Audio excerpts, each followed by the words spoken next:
for me, the most interesting thing that we learned this week was about classical and operant conditioning.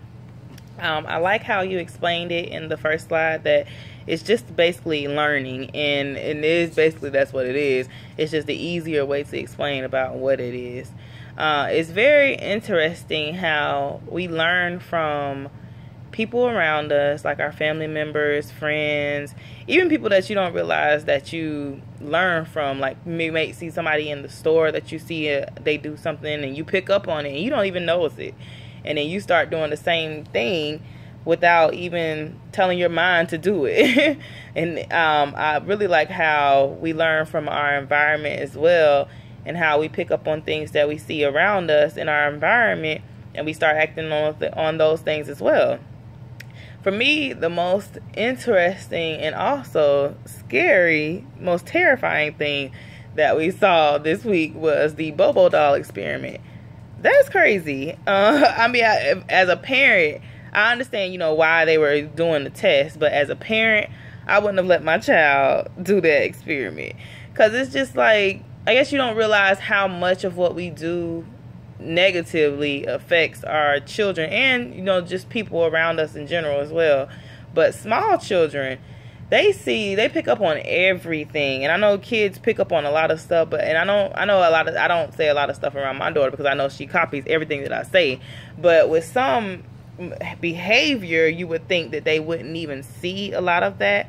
But the way that the children were showing the same aggression and more than the people the teachers was crazy. How the one little girl picked up her baby doll and just started hitting the Bobo doll with it was extreme.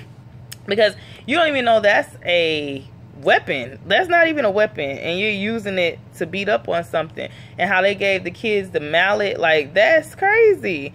I see how, like, now, before I didn't understand how people could grow up and be molesters or be even murderers or be abusers. Because like I've had different situations where people in your family are abused, and then you find out that the person that abused them, their family members were abused or their mother was abused, things like that.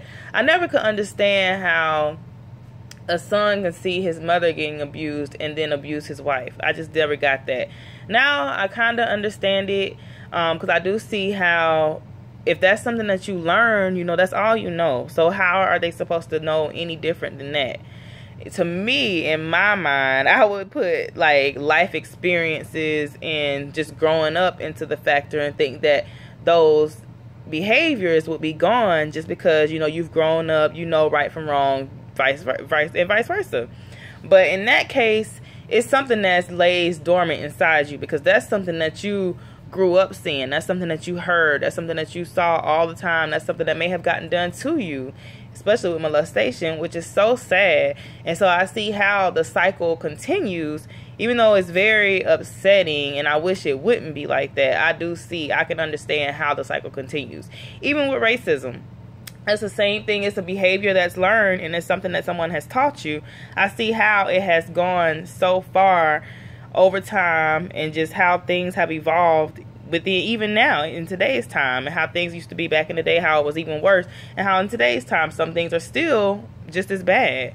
The way that the pigeon test was done, and how we can get animals to even converge to what we're trying to get them to do, is interesting as well. Because I guess you see that a lot of times too with like dogs and cats, and I see a lot with monkeys and things like that. But I guess with pigeons, I just wouldn't think that. I guess people have flying birds and stuff like, and carrier pigeons.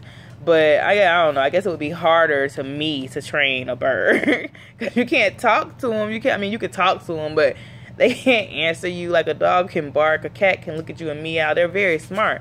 So I guess a pigeon is very smart as well. But I would just never thought of that. The show with Sheldon and Penny, I love that show already. I already watched that, and I've seen that episode before as well. And I didn't realize until you showed it that that's exactly the same conditioning process that he was talking about that we're learning about.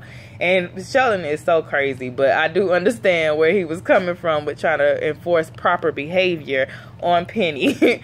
That's not the right way to do it, but I do understand. It's funny to me how she didn't realize what he was doing, knowing how he is and who he is, especially with the chocolates at the end, how she just caught it in her mouth like, yeah, he got you. But I really enjoyed this lecture this week. It was very interesting, and I really am enjoying this class.